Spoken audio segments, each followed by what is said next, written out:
Hello, and welcome to the kitchen. My name is Katie, and I'm a dietetic intern with Seattle Pacific University, working with the Linwood Food Bank.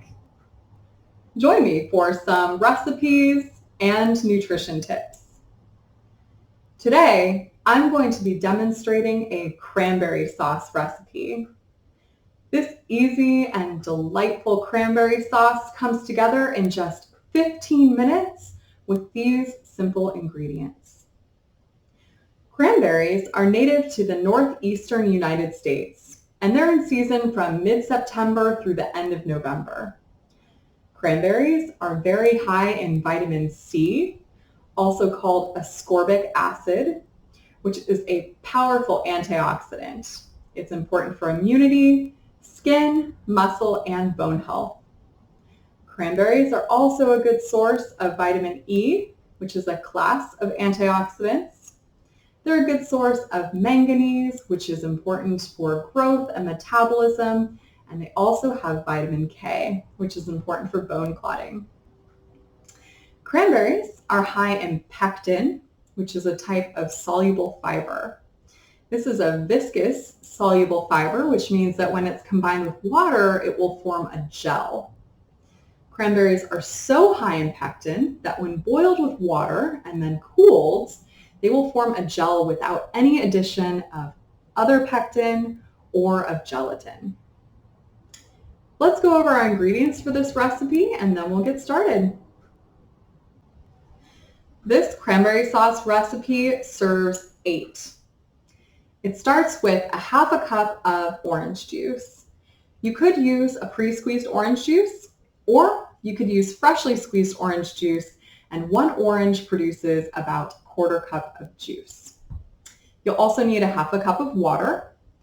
You're going to need 12 ounces of fresh cranberries, which again, you can find in season in the fall months.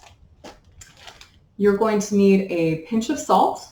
I'm using here a Himalayan pink rock salt, but you could use a sea salt or an iodized table salt, whatever you have available. I'm going to be using 1 cinnamon stick. I'm going to be using a peel from an orange, and I'm going to be using some granulated sugar. You could make this recipe sugar-free by using an artificial sugar substitute. The best one for this recipe is a powdered erythritol. That type of sweetener is going to prevent crystallization longer than other types of artificial sweeteners. Now that you have the ingredients list for this recipe, I'm going to wash my cranberries and we can get started. I'm starting with a saucepan on the burner. I'm going to turn this to a medium heat. And first I'm going to add our orange juice and our water.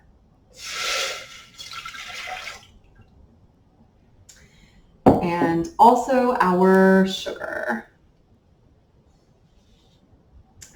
I'm going to stir this and heat it up until all of the sugar is combined so that there are no granular particles remaining. So now my sugar has completely dissolved. So it's all clear inside of our saucepan. Next, I'm going to be adding our beautiful fresh cranberries.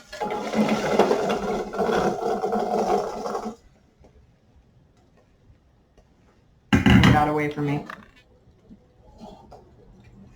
A pinch of salt.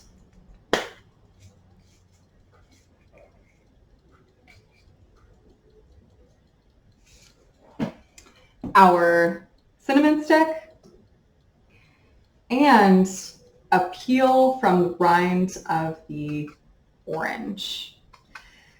So we're adding this for a couple of reasons.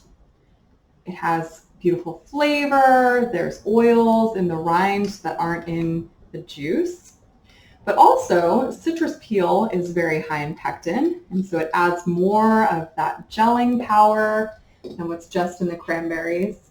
Interestingly, most powdered pectin that you can find in a supermarket is made from citrus peel. Now that we have everything combined, we are just going to simmer this over a medium heat for about 10 minutes until most of the cranberries have popped. If you like a cranberry sauce with even more texture, you can add some fresh cranberries about halfway through the cooking process so that you have more to crunch on with your final cranberry sauce. I'm going to give this a stir, and I'm going to stir it periodically through the next 10 minutes, and we'll check back in with our final cranberry sauce. So I've been cooking my cranberry sauce over the stove on medium heat for just over 10 minutes. Most of my cranberries have popped, and it's really starting to look like a cranberry sauce. It's still thinner than what the final product is going to be. It's still warm, and as this sauce cools, it's going to start to firm up and become more gel-like.